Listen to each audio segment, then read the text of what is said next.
Hi everyone, my name is Yalda Hajavi and I focus my practice primarily on employment-based immigration and family-based immigration.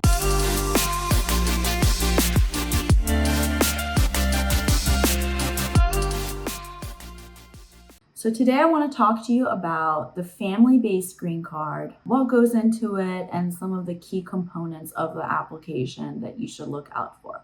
So first and foremost, the family-based green card is available to spouses, siblings, parents, and children. Depending on the category, certain familial relationships fall under the preference categories for the government, meaning that visas need to become available until this foreign national can receive their green card and come to the United States, or they fall under the immediate relatives category. Immediate relatives category is not a preference category, so visas are available, and the wait time is mostly just dependent on the US government processing the application, whether it's within the United States or through the consulate at a country abroad. The immediate relatives are spouses, minor children, so any child under the age of 21, or parents of US citizens. So these individuals get the benefit of not having to depend on what's called the visa bulletin for green cards to become available to them.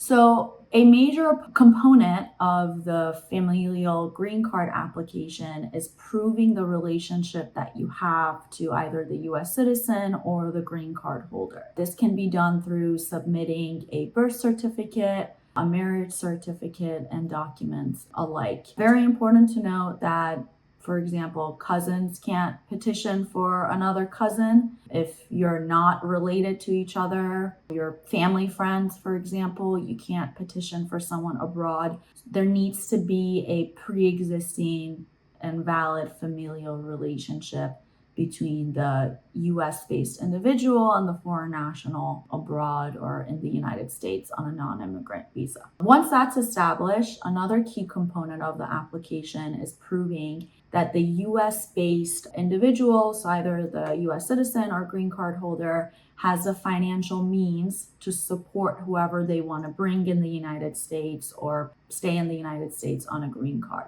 This can be shown through providing an employer verification letter that ensures the government that this individual is making enough money that's above 125% of the poverty guidelines in most circumstances, or if they're relying on assets, that the assets that they have is essentially 3 times the amount that's required by the poverty guidelines. Of course, there are certain exceptions to these rules if you're a family member of a military spouse and so forth, but won't get into those today. So really important to know early on if you have the financial means to support the family member or not, because you don't want to get through the first hurdle of the application and proving that you have a valid relationship to only find out that you're not financially capable enough to support whoever you want to bring to the United States.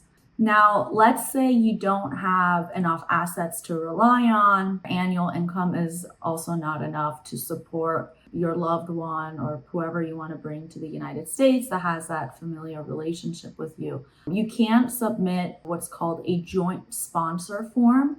So someone that's either a family member or not in the United States can agree to be a joint sponsor for you in the application. And what you're doing there is you're relying on your income, whatever it is, and someone else's income to help support your family member to come to the United States. This is a great thing that the government has provided to families that can't afford to support their loved ones to come to the US by helping them have a sponsor that's willing to help them out through the process. So that's great, but of course, there's an additional form that you have to fill out, and also need to ensure that whoever's willing and agreeing to help you in the process is actually going to do it. So has to be a trusted person, I would say. And more often than not, it ends up being an uncle or a cousin or someone you have a familiar relationship with in the United States. So the different processing times are different for these types of cases, depending on whether the foreign nationals in the United States and adjusting their status, or if they're abroad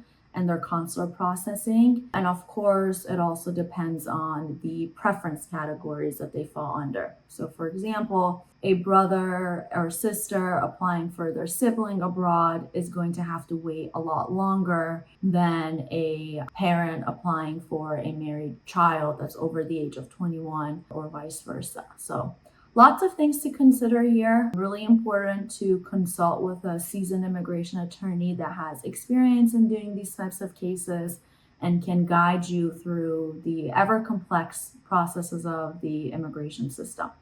So I hope that was helpful and look forward to producing more content on family-based immigration issues in the future.